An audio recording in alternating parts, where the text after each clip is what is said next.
I'm getting a divorce. My son's wife, who just got married a few days ago, blurted out these unexpected words. I was so surprised that I couldn't find any words at all. My son had just had an emotional wedding a few days ago. They should be on their honeymoon right now, and yet here she was back alone, delivering this unbelievable statement. What on earth had happened during their trip? Tears began to overflow from her eyes. All I could do was silently watch as she crumbled on the spot. My name is Elizabeth. I'm a homemaker in my 50s who raised 2 sons. When my sons were young, I discovered my husband's affair and got divorced. Since then, I have worked from morning till night, raising my sons single-handedly.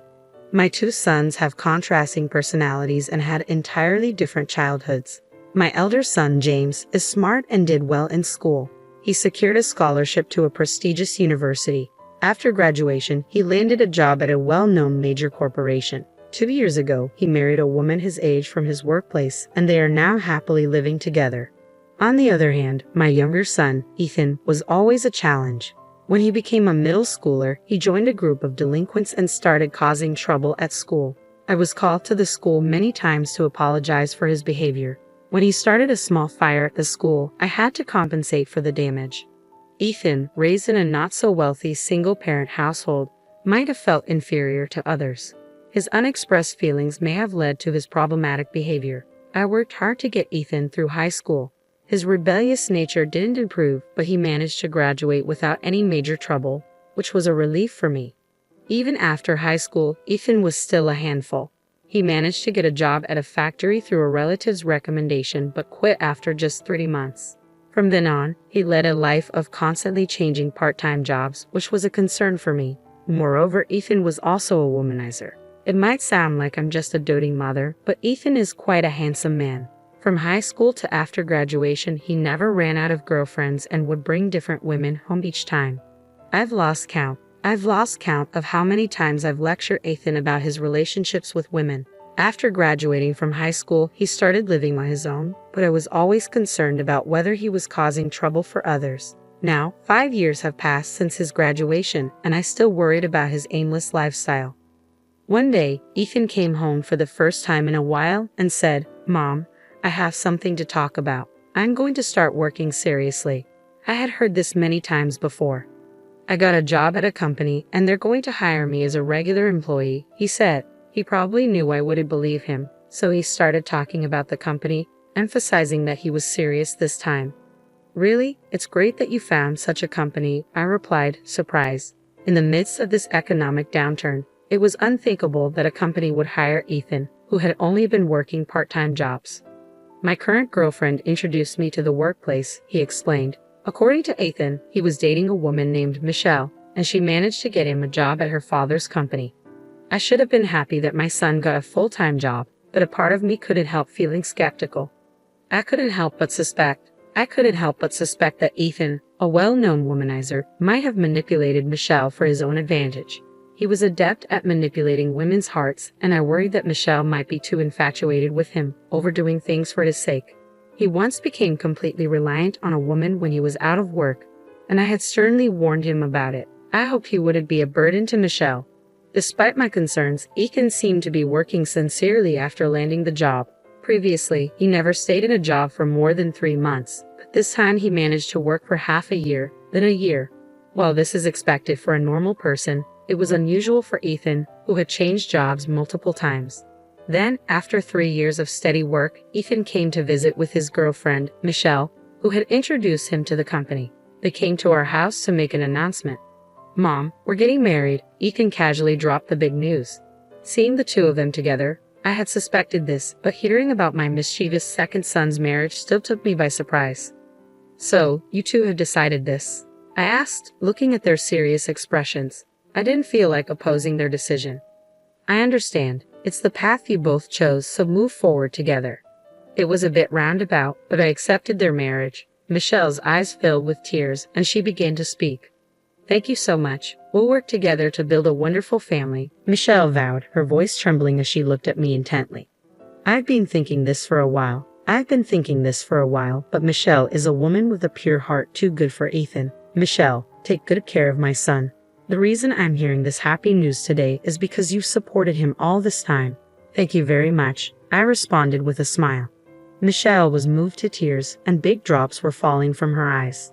Seeing her gently wipe her eyes with a handkerchief, I felt like crying myself. I was sure she had been taking care of Ethan, who still had some mischievousness in him. From the bottom of my heart, I thought Ethan was really lucky. Ethan, make sure you make Michelle happy. You have to cherish her more than anything, I said. Ethan nodded shyly, and so Ethan and Michelle were officially engaged. The wedding was simple and solemn, a modern ceremony with only family and close friends in attendance. Various memories came back to me, but I sincerely wish for them to support each other as lifelong partners. I truly hope that Ethan could make Michelle, a selfless and devoted woman, happy. Shortly after the wedding, Ethan and Michelle left for their honeymoon. Considering their savings, they decided to travel within the country instead of going abroad, which I thought was a sensible decision. I expected that Michelle would take charge of their marriage and keep Ethan, who used to be a playboy, in line. But such expectations abruptly turned into despair. It was 3 days after they left for their honeymoon. When I was relaxing at home alone, the doorbell rang. Wondering who it might be, I opened the front door, and to my surprise, it was Michelle. "What on earth happened? Weren't you on your honeymoon?"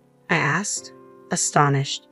Michelle stood there with an utterly drained expression, and Ethan was nowhere to be found. Something unusual must have happened. For the time being, I invited her in and sat her down in the living room chair.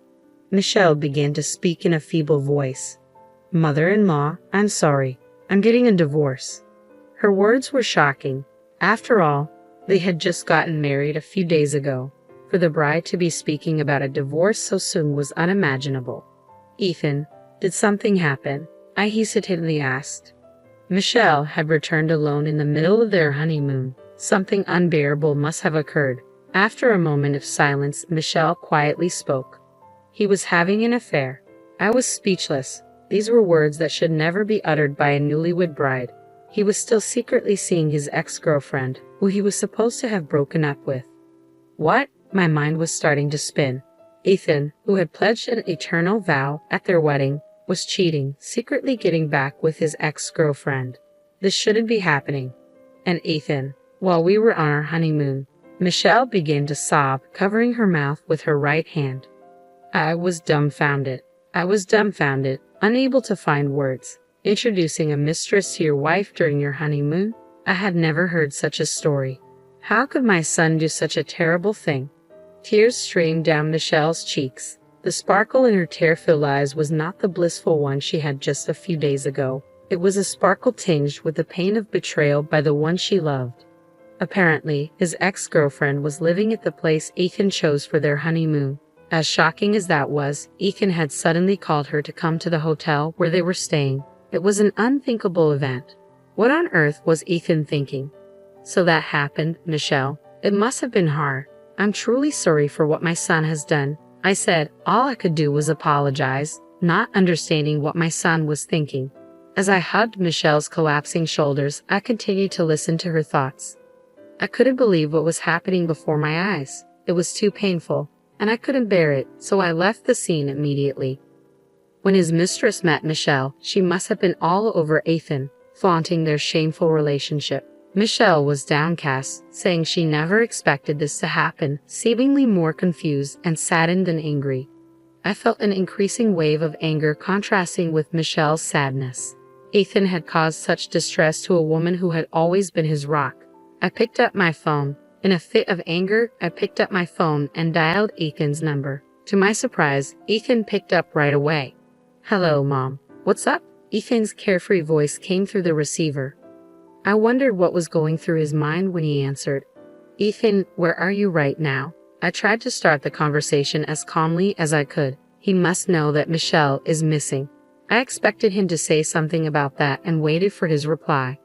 "Well, isn't it obvious? I'm on my honeymoon, enjoying it with Michelle. Did you call just to interrupt us?" Ethan was still playing dumb. He didn't seem to understand why I was calling. I was more astounded than angry, but I rallied myself and raised my voice. "Stop lying. Michelle is here with me." "What?" I heard Ethan's small, surprised voice over the phone. Then he fell silent. "Come back home right now. I told Ethan to come home immediately, suspecting he was thinking about how to deal with the situation. Ethan had even dared to lie at this point. My mind was made up. Michelle was still crying with her head down even while I was on the phone with Ethan. I offered her the most comforting words I could muster. I couldn't believe my own son could be so foolish.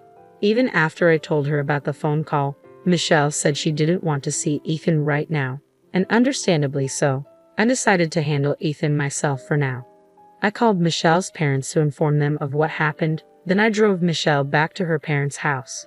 Her parents were furious, needless to say. All I could do was apologize profusely on behalf of my foolish son. When I got back home, I prepared myself for the confrontation with Ethan. I was exhausted, but even so, I waited for my son to come home. When night fell, Ethan finally arrived.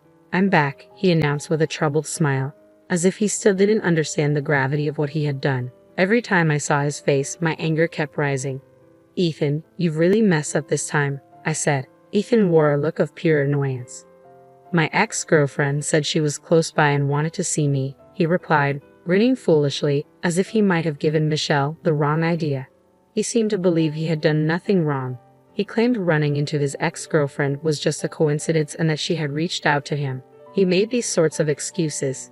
"Ex-girlfriend? Aren't you still seeing her? Did you really call her in the middle of your honeymoon?" I threw these piercing words at him. Visibly embarrassed, Ethan responded, "Well, we were only seeing each other occasionally." He might say that, but I could tell that after Ethan broke up with his ex and started dating Michelle, he continued having a physical relationship with his ex. She was what you might call a friend with benefits. When I confronted him about this, Ethan readily admitted it, almost as if to say, "What's the big deal? It's just like having a friend. We both know what it is. What's the problem?" he said nonchalantly. Furthermore, when Ethan told his ex that he was marrying Michelle, the girl suggested the location of their honeymoon, where she lived. "It's a lovely place full of nature," she had said, and Ethan, easily manipulated, took her advice. I couldn't help but feel frustrated. As soon as Ethan and Michelle arrived for their trip, this woman insisted on meeting them. Maybe she wanted to show off to Michelle that she was still close with Ethan, or perhaps she wanted to flaunt that she was a desirable woman. Regardless, there was no doubt that her actions upset Michelle. After hearing the whole story, I finally spoke. "Ethan, I'm cutting our ties." "What did you say?" he asked, stunned. "You clean up your own mess. I'm not getting involved." I informed Ethan that I was severing ties. It was a decision I made when he lied to me. I had done more than enough to clean up after this son of mine. He was a grown man now, and I had neither the inclination to cover for him anymore nor to help him. "Please, Mom, don't cut ties.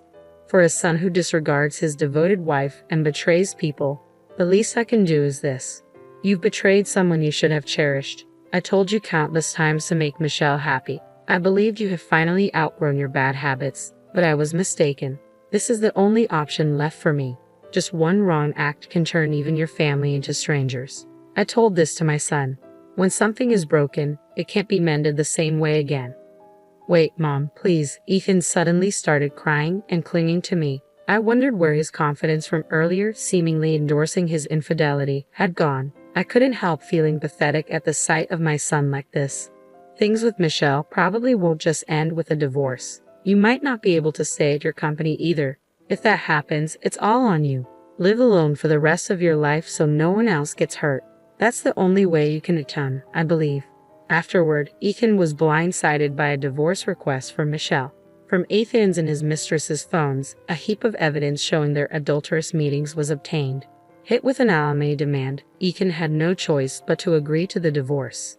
Soon after, he was laid off from the company run by Michelle's father. Michelle's father was livid, and it was clear retaliation. So Ethan, ousted from his company, became jobless and burdened with alimony payments. He came to me in tears, but I refused to have anything to do with it.